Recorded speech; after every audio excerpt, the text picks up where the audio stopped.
buna başladıktan sonra aslında çok daha fazla sabırlı oldum.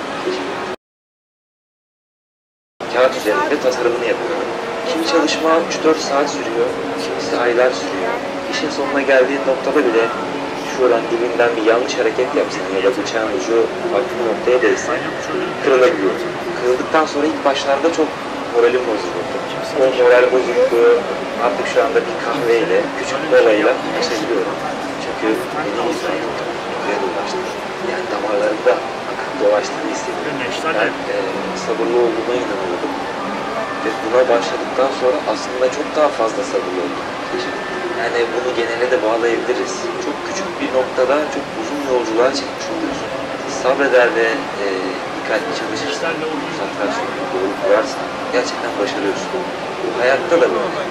Yani iş yolunda ya da bir özel hayatta hepimizde birçok alanda böyle sabırsızlıklar var. Hemen her şey olsun istiyoruz ama aslında sabretmek lazım. Doğru yolda yürürsen doğru noktaya varırsın. Bu işi yaparken sabit oturman gerekiyor. Bir miktar eğiliyorsun, boynun ağrıyabiliyor bir yerde, elin ağrıyabiliyor, kollarda kasılmalar, gözlerin ağrıyabiliyor. Ana hatlar belli olmaya başladıkça elinde olmayan bir tebessüm ve çalışmayı bitirdiğin zaman şöyle karşına alıp kahkaha atmışlığı bile var. Yani ne kadar zorlandığım bir şey düşünmem mümkün olmuyor verdiği keyifle. Bu isminden de söylendiği gibi aslında minyatür bir heykeltıraşlık. Çok büyük isteklerim, taleplerim yok. Dirseklerimi koyduğum her yer aslında benim atölyem.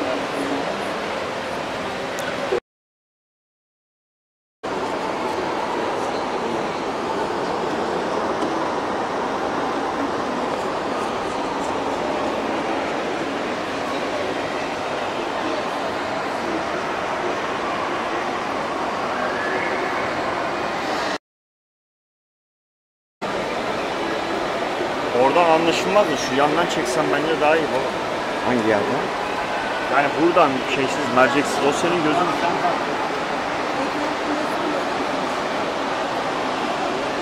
Yok ya şey değil.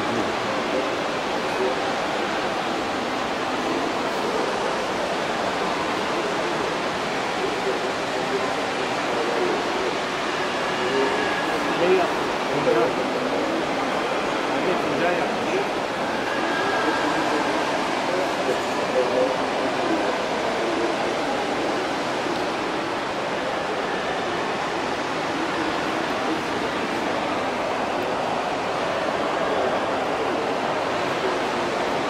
Evet, bunlar kurşun kalemlerin ucunu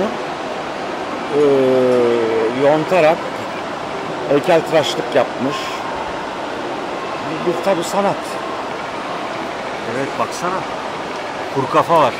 Bu film var ya Punisher diye, onun filmini sen bana bir tanesi.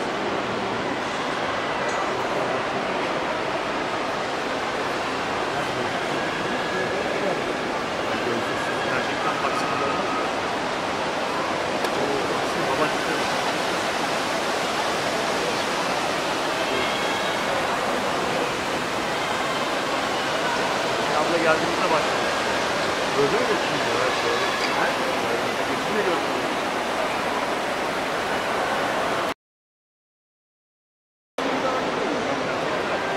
Hani nerede lokomotif? Al işte bak. Şuradan bak şuradan. Ha şey, buradan göremiyorum ben. Mercekten görmem lazım.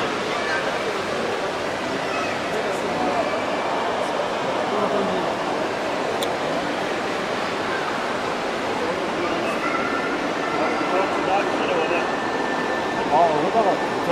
Bu tarafta da var. Bu tarafta da lokomotif.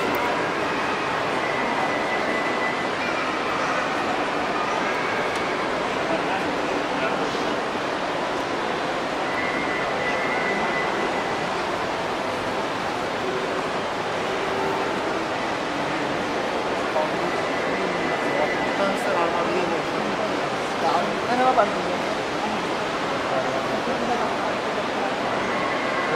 Baba bu tam senlik. Evet. Kahverengi değil mi şeydi?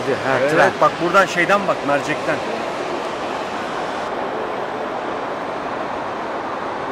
3 ay sürmüş bak.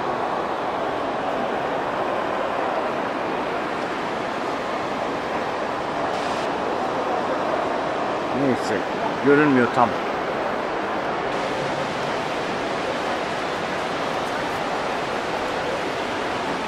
Bu müze kalem uçlarının şekillendirilmesi. Aynen mermerin veya kayanın işlendiği heykeltıraş tarzında bir çalışma. Çeşitli kalemleri uçlarını yontarak yapmış değil mi Duran Bey? Evet.